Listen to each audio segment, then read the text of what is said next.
ask that you mute your cell phones if you're here. What I will do is I'll introduce Maria. We'll have a conversation together, and then we'll open it up for audience questions, both in person and online.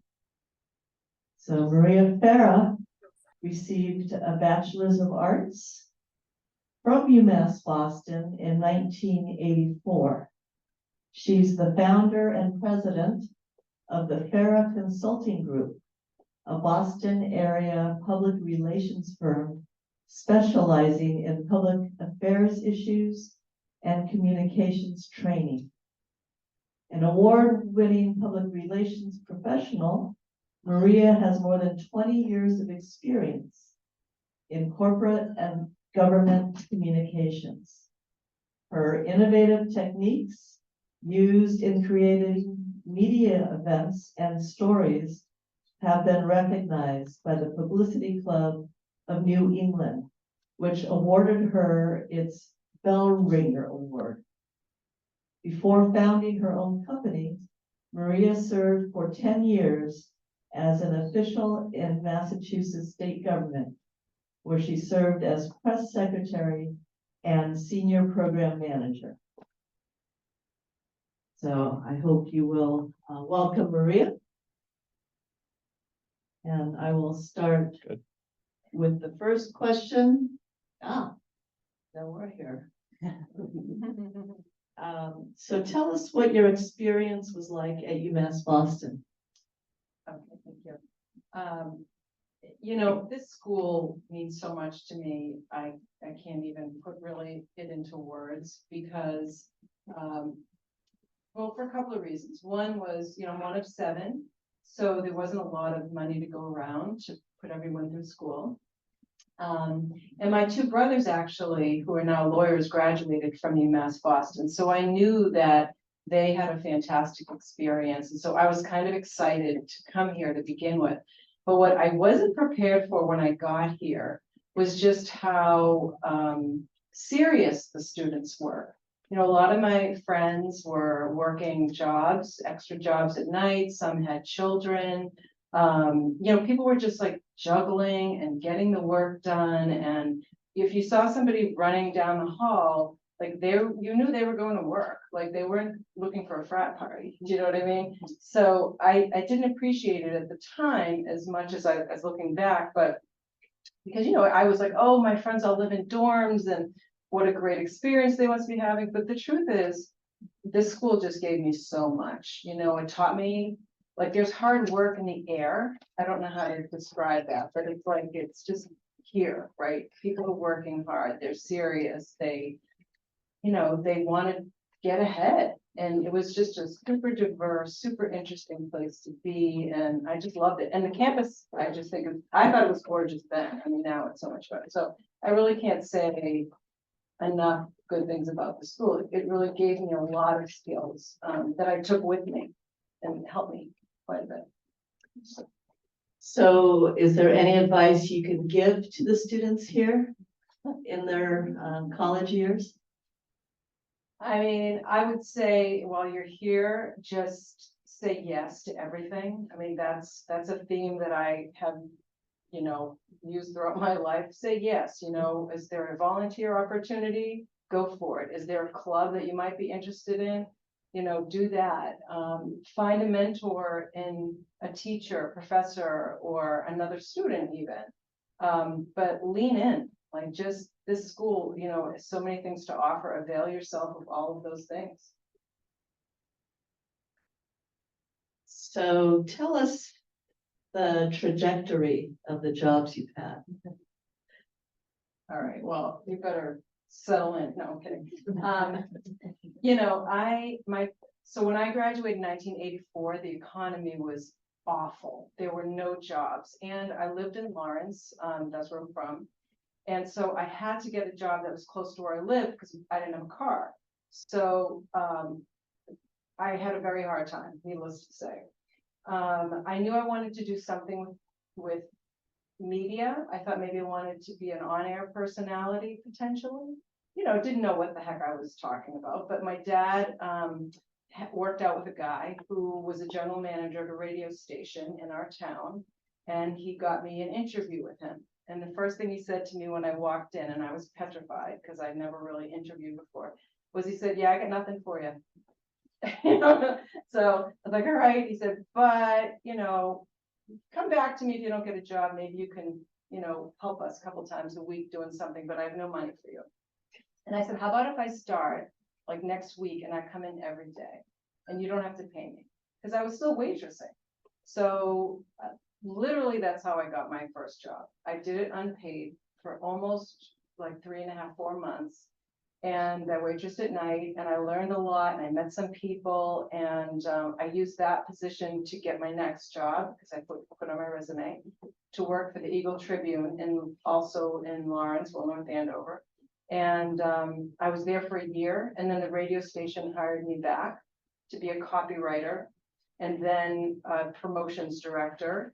And I was there for almost 4 years. And then I went to work for the mayor of Haverhill as I worked in the community promoting safety and also his quasi press secretary. And then from there, I went to work in state government. I told you this other one. Yeah. Wow. So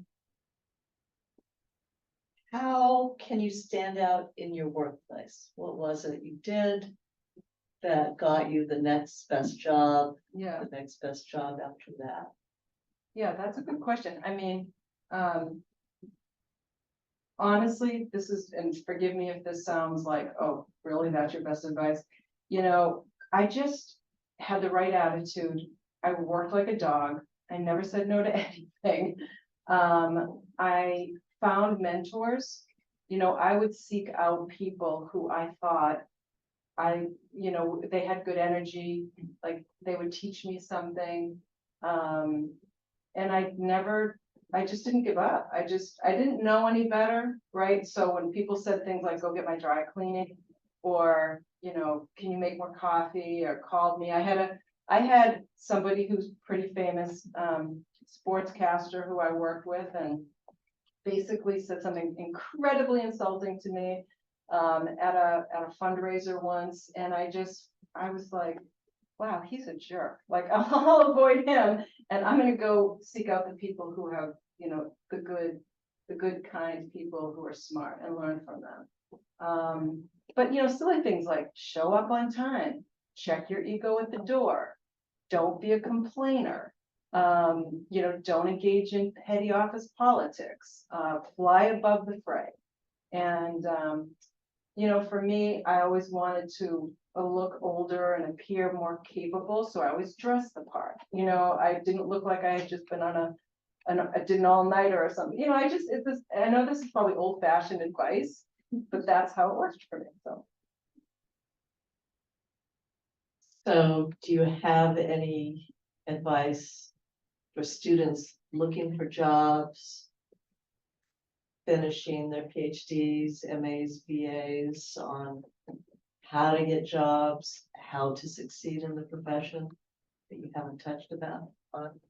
I mean, first of all, I won't pretend to know a lot about your field and how you get ahead in your field. I can only speak for myself, but I feel like I always played the long game, right? So where do I want to be?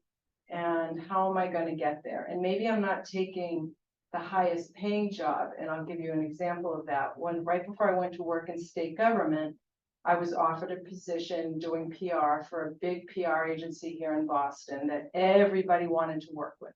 And I had a connection who reached out to me and said, "I know you're looking for your next thing. Would you like to come and work for us?" And I knew that ultimately I wanted to be a consultant because I wanted to have a family and I wanted a work-life balance even back then. So I did the interview and they threw, some decent money at me. And at the same time, I interviewed for a position in state government and I negotiated a 4-day work week in state government. And that allowed me to do consulting, which ultimately got me where I wanted to go. So I would say think about where you want to be and don't necessarily go for the job that pays the most. You know, like my daughter and I were talking, she could make more money working at Starbucks than being a mental health counselor, which is what she's doing now. But that's not going to get her where she wants to be.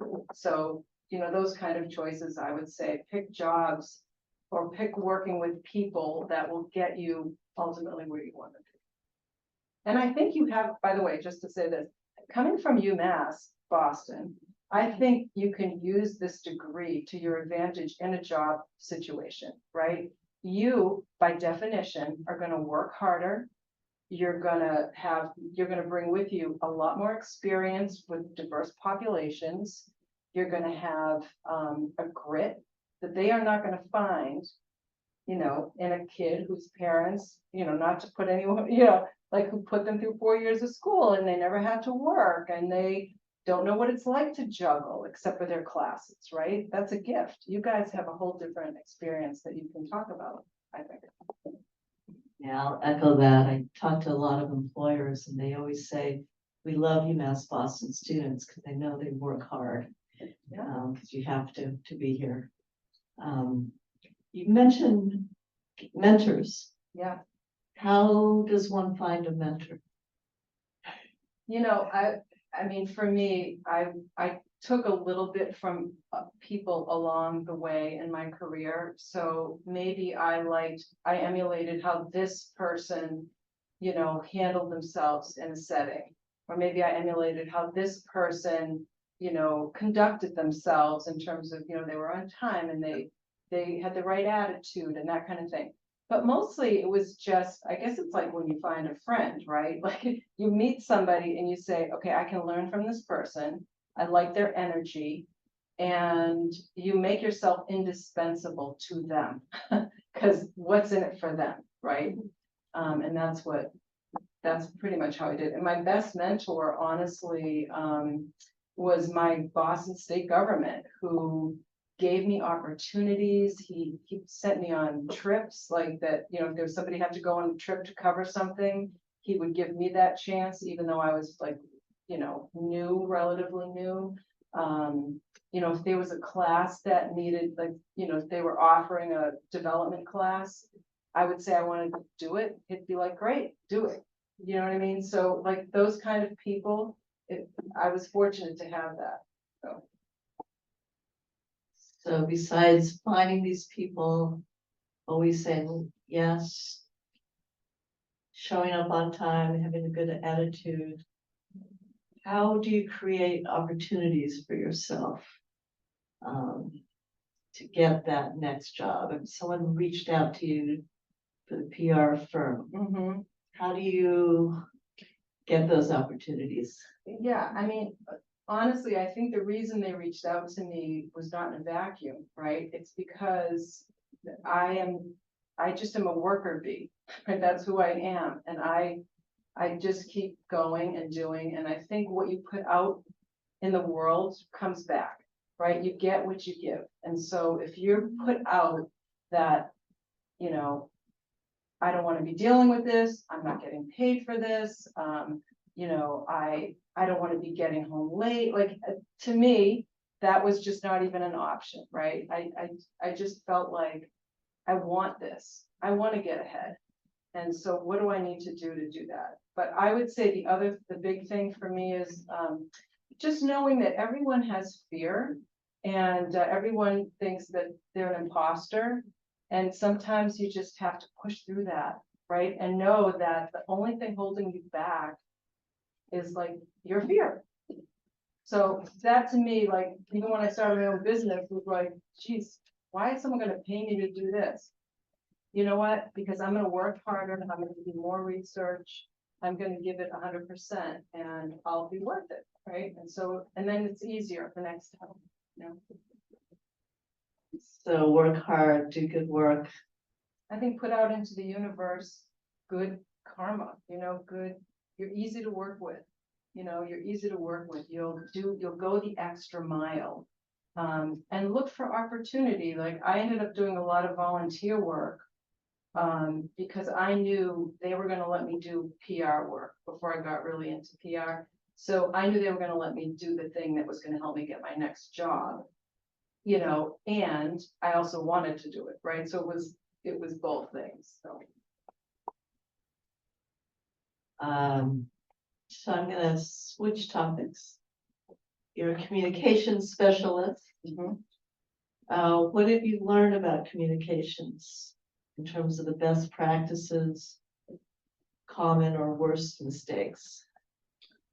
Okay, well, I mean, I'll just use some of my clients as examples and some of what I've learned working with, you know, I have a combination of corporate clients, state, federal agencies, nonprofits. So it's kind of a big mix, but they all have one thing in common. They care about public opinion. They want to get people to change their behavior. So it's kind of we're not selling a product, we're getting people to do things or to agree to things or to, you know, sort of frame issues for people. So it's a little bit of a heavier lift, in my opinion. I think the biggest thing I've learned from communications is the importance of humanizing things and always looking at it from a lens of why should these people care? Why does anyone care? How does it affect my family? How does it affect my friends? How does it affect my quality of life? Like that's the lens. So I think organizations who think that way have, you know, I think that's positive for them. And I also think keeping it short and sweet. So less is more in communications. The more you talk about, the more, you know, gets a little bit diluted. So know what you want to say, know what's going to move the needle for your audience, whoever they are. And, you know, just keep it really tight. And the mistakes they make, I think the biggest mistake an organization can make is they don't include PR and communications in the beginning, right? And they make decisions and then they call the PR and communications people to come in and clean it up. And so I think that's the biggest mistake. Can you give some examples, like some good communications, some bad communications? Yeah. Well, this is sort of under the heading of a crisis communication situation. So for those of you who remember this, but sadly, John F. Kennedy Jr.'s plane went down over Martha's Vineyard. And at that time, I was working as press secretary for the Executive Office of Public Safety and Security, and under them were the state police. And so they had me go down. One of my mentors was a public safety secretary named Jane Perlov, who I learned a lot from. She called me up on the weekend and said, can you go down to the vineyard because the medical examiner's office needs some help with handling the press, because he was a celebrity. You know, his father was president of the United States and it was a big deal. And so I went down there and what we found was that there were like 400, 500 media outlets from all over the world that were camped out in front of the medical examiner's office, just waiting, because they couldn't find the plane after it went down for a long time. They were just waiting. When, you know, are they going to retrieve bodies if luggage was washing up on the shore? So it was really insane.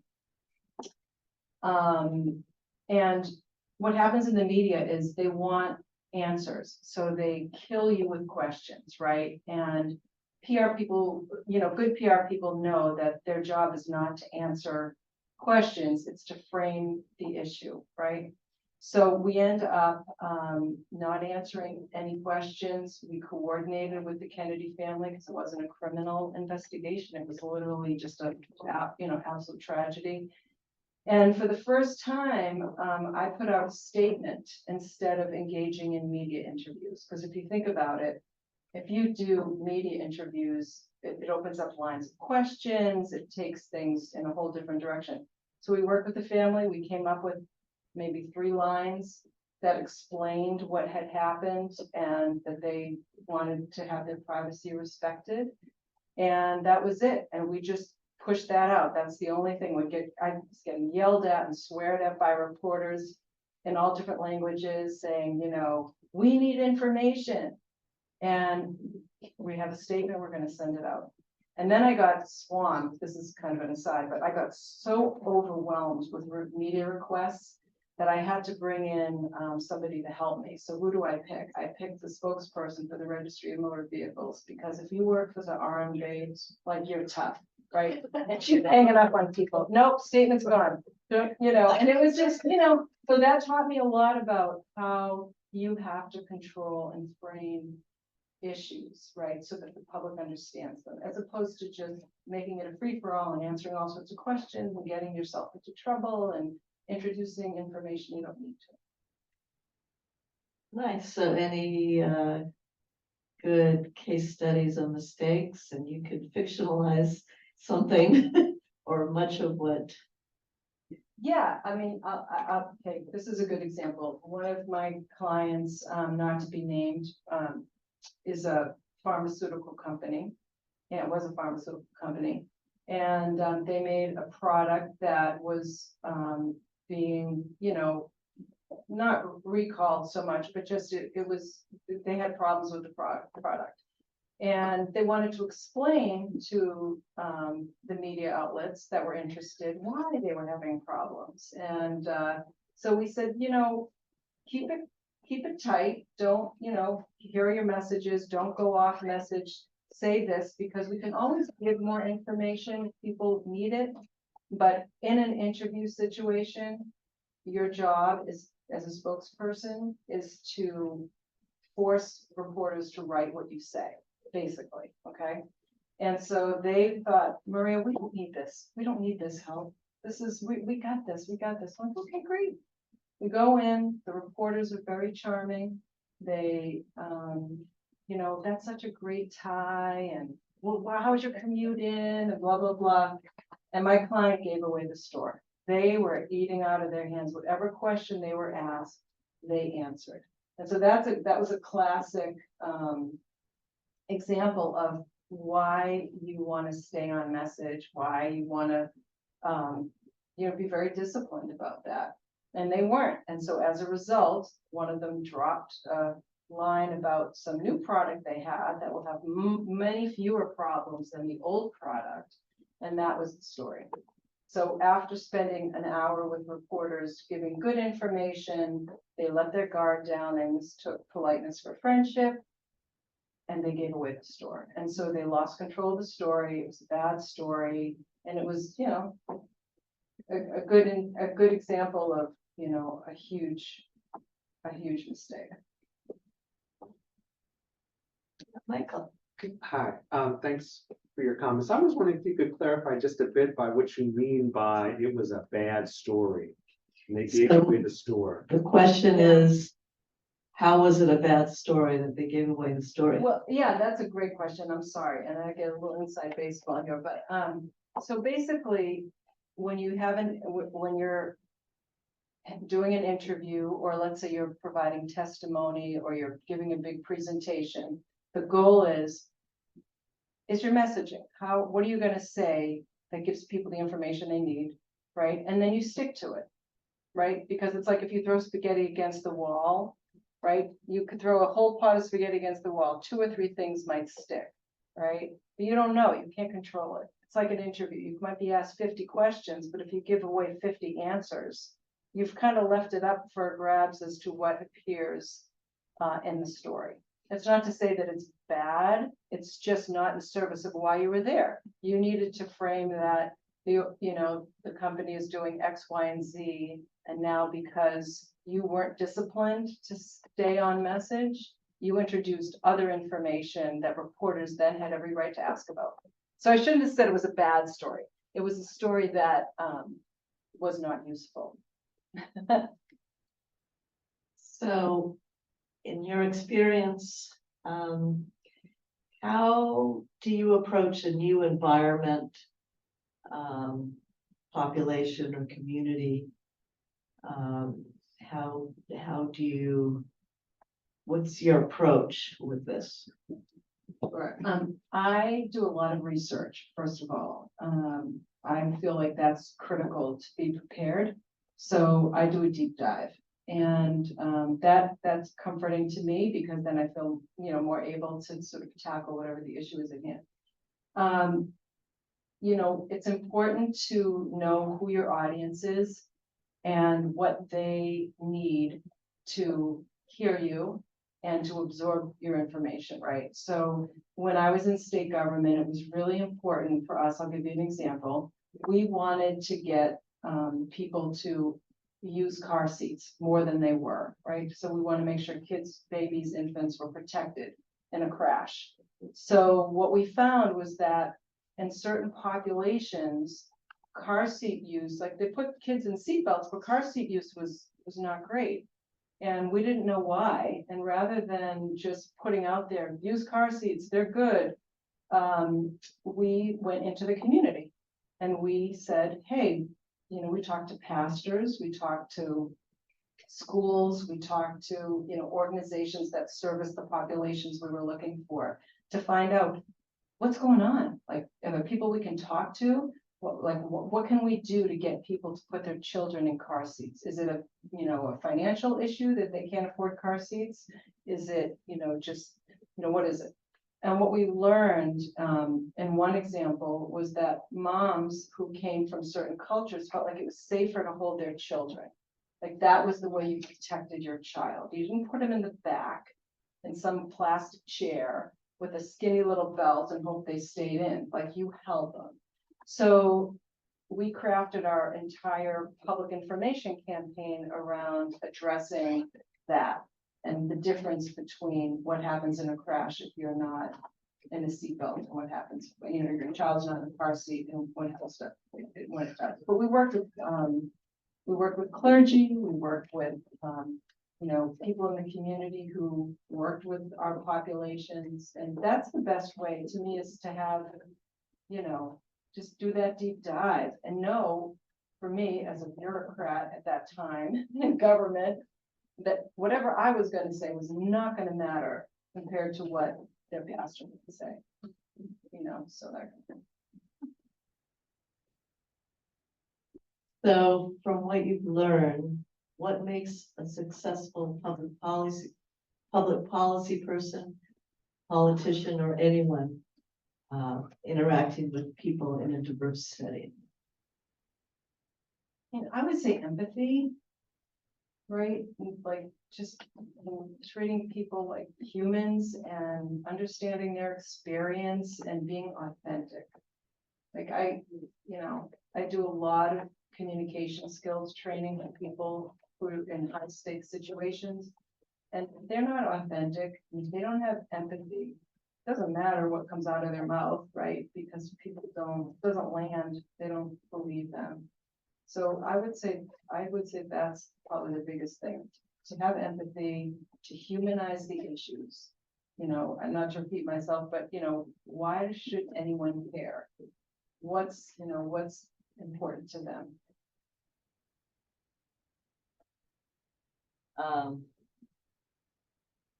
Taking notes.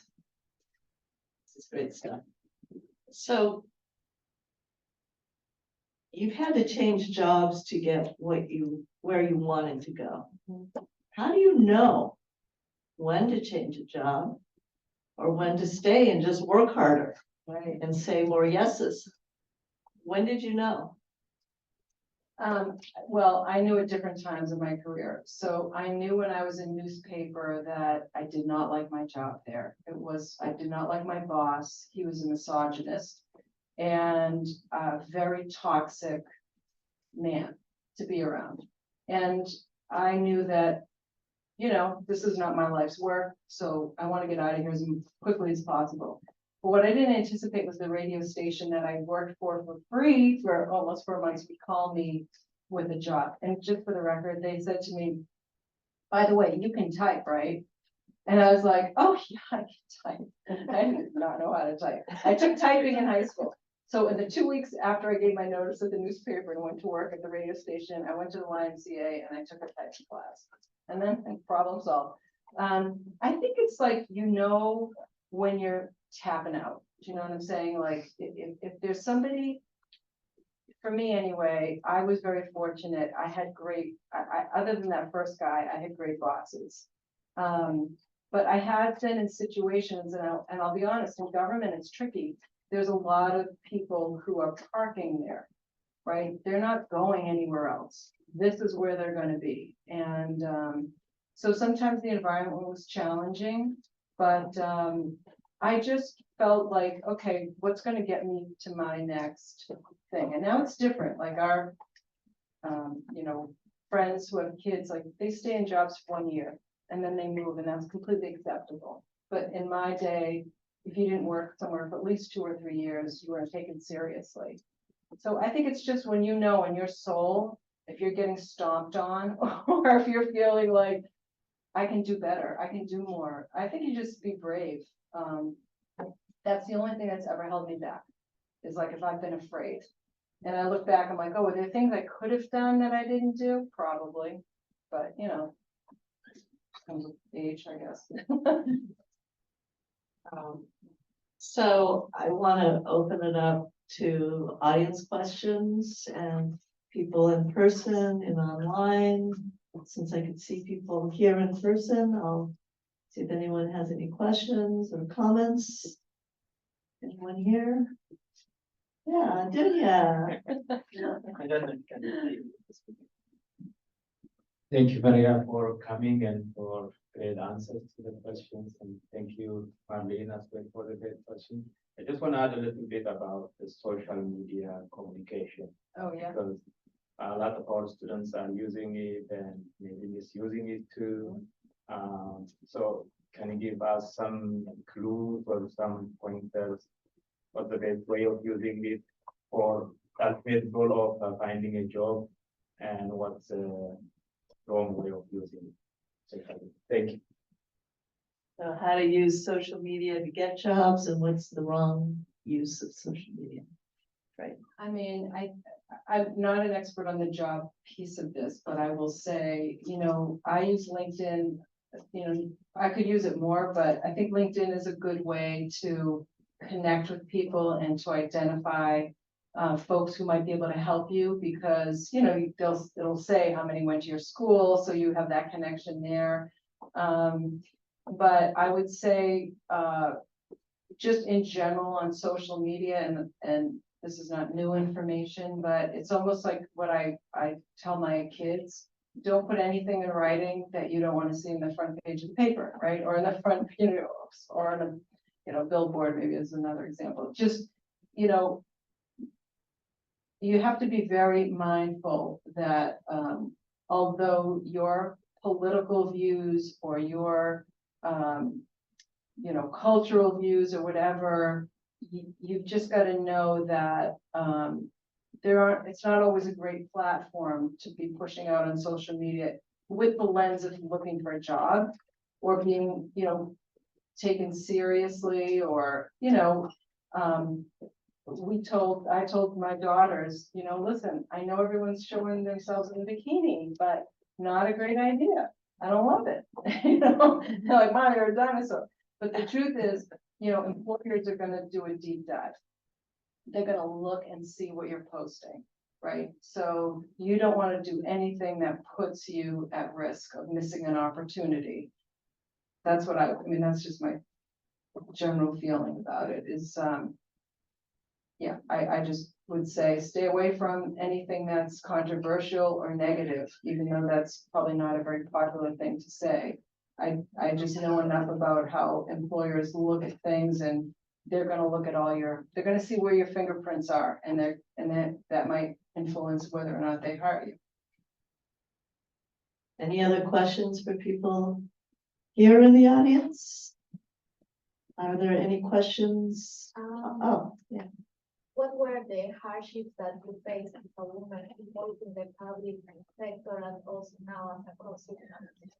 So what are the hardships you faced as a woman in the public sector and now as a consultant? You have 2 days to answer this question. Yeah, I know. Well, things are so different now, let me just say that, than when I first came up, right? So, I mean, there were things that I put up with and heard and had to deal with that, you don't have to deal with now, you know? Or I'm sorry, that women still have to deal with, but now it's not acceptable, right? So, I would say the biggest thing for me was that I worked mostly in male-dominated, places. So when I was working in radio, I was a promotions director, one of my jobs, so that meant I had to go to nightclubs and, you know, where the radio station was hosting parties. So that got tricky sometimes, or, you know, I would have to be in situations where they had me taking out, it was a rock station, news on the AM side, rock on the FM, taking out aging rock stars. And so, you know, I saw a few things, but I will say that, I was very fortunate. I didn't have a lot of things that were negative that happened to me, but I also feel like, there wasn't an avenue back then to really complain anyway. There is now, right? You could go to your boss and go to HR or whatever. So I would think that was my biggest thing. And I would say the other challenge that I faced was just that, you know, they were at that time perceptions that women, they're like, we were not taken as seriously as men when I was in my 20s, you know, and what I would say is, if I could tell my younger self, like, okay, how would you handle that situation? I would have been braver, and I would have stood up for myself more. And I would have just demanded more, you know, sort of opportunity than I even did, right? Because, you know, I had someone say to me once, well, you don't have kids, like, and you're not married, so like, you can work right on Saturdays, like, you can work on you can take this project on a Saturday. Like, well, okay, you know, now I'd be like, oh, no, but nothing major, but probably similar to what other women deal with, but back then it was a little, more acceptable. Okay, any other questions, Michael? Hi, thanks for your comments. I'd like to ask about different community and language media. Can you tell me how the landscape of different media outlets for racial, ethnic, linguistic, other kinds of communities has changed, and how you engage with these different community outlets? Yeah. Thank you. So first of all, the media landscape has changed, period, right? So, newsrooms have been absolutely decimated, right? I mean, you saw the Globe closed over here, like the resources for traditional media outlets have really been scarce. So what I'm seeing is that across all newsroom, and particularly in multicultural, you know, media outlets, you know, you've got one reporter covering multiple beats, right? So you'll have, you know, the person who's writing for business is also their, you know, reporter covering crime, is also their reporter covering, you know, the opening of a new store. So there's fewer resources in terms of, like, you know, reporter coverage. So just means that it makes it harder to get stories placed oftentimes. So a lot of the work that I do, I'm partnering with an organization. So for example, one of my clients is the Department of Public Health. And so when they're using me to work with a certain population, we team up. So they have a deep bench of community people who they work with, and they know, you know, who to write. If it's an outlet, it might be a media outlet, it might not be. It might be a community group, it might be an online group. They know how to reach the audience. So we together will, you know, I'll make recommendations. Yeah, just tell them where to go, and, you know, the banner and all these traditional outlets. But then there's like a whole other level. There's the online community.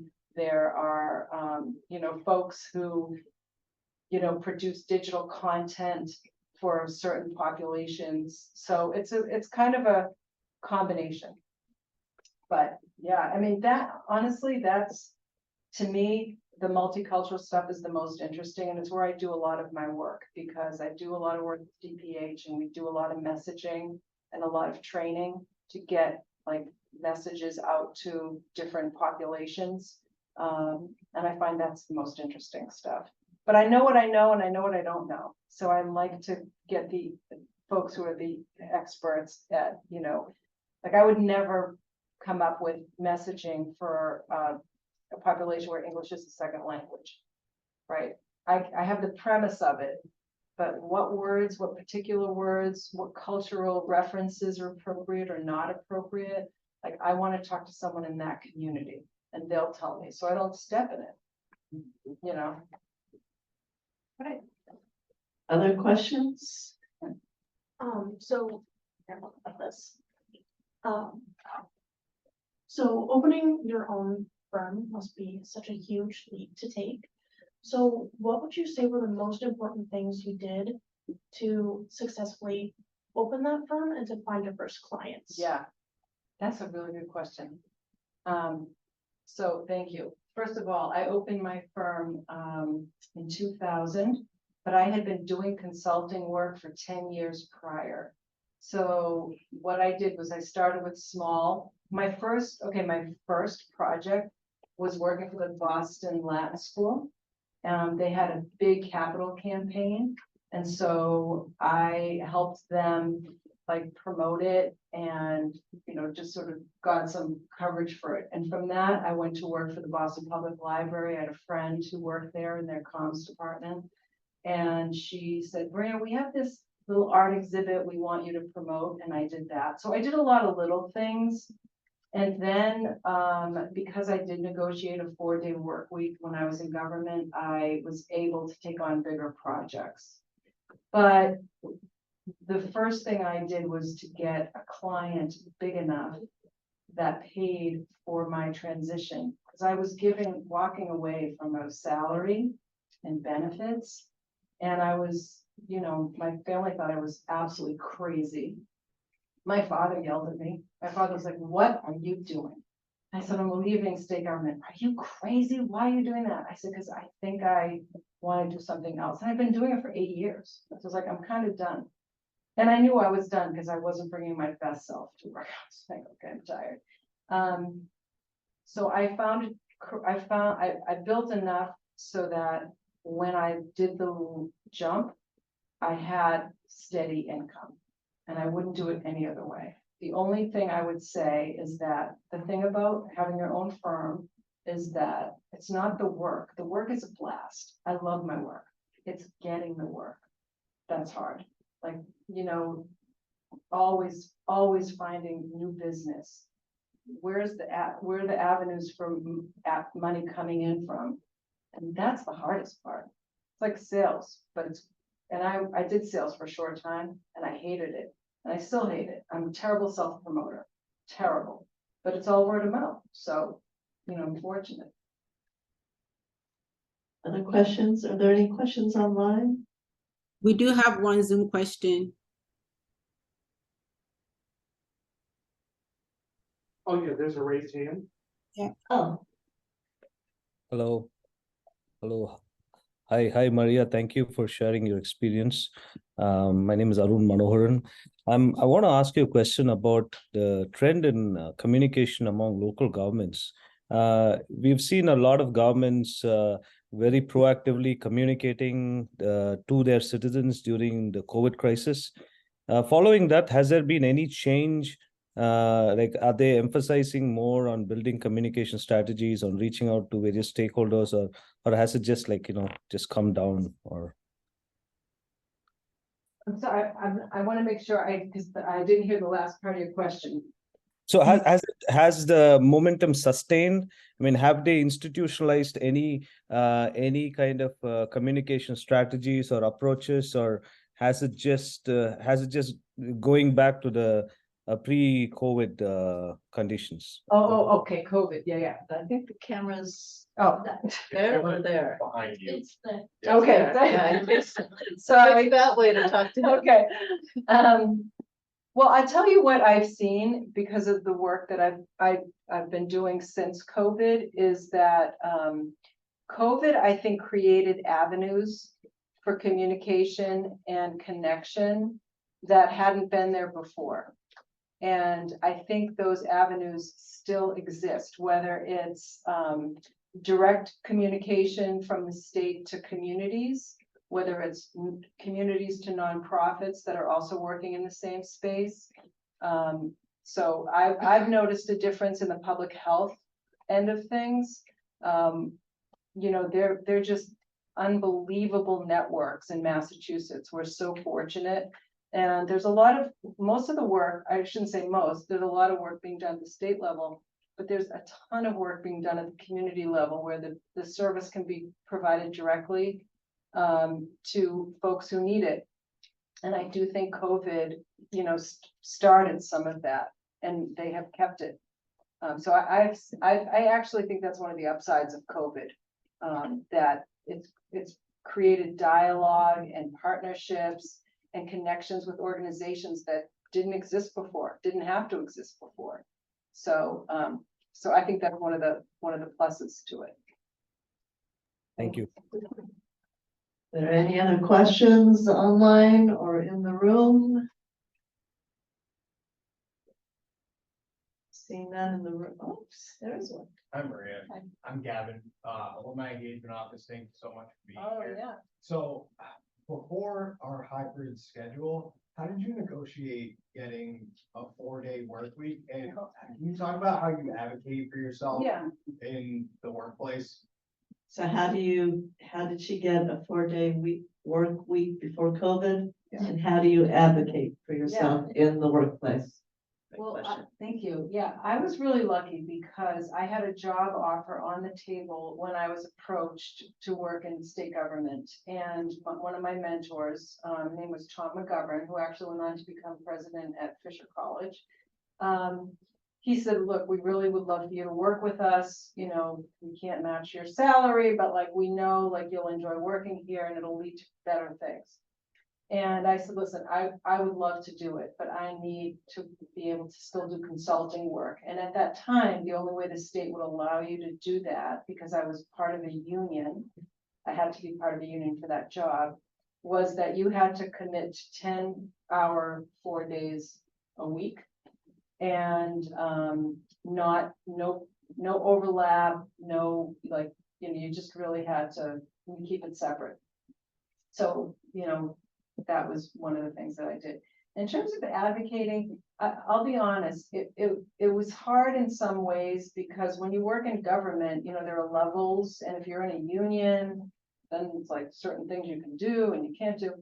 And I just, for me, I just tried to create opportunities for myself where I saw a place that I could do something good or was interested in, I would ask for it. So for example, they hired me to do grant management work. That was like what my job title was.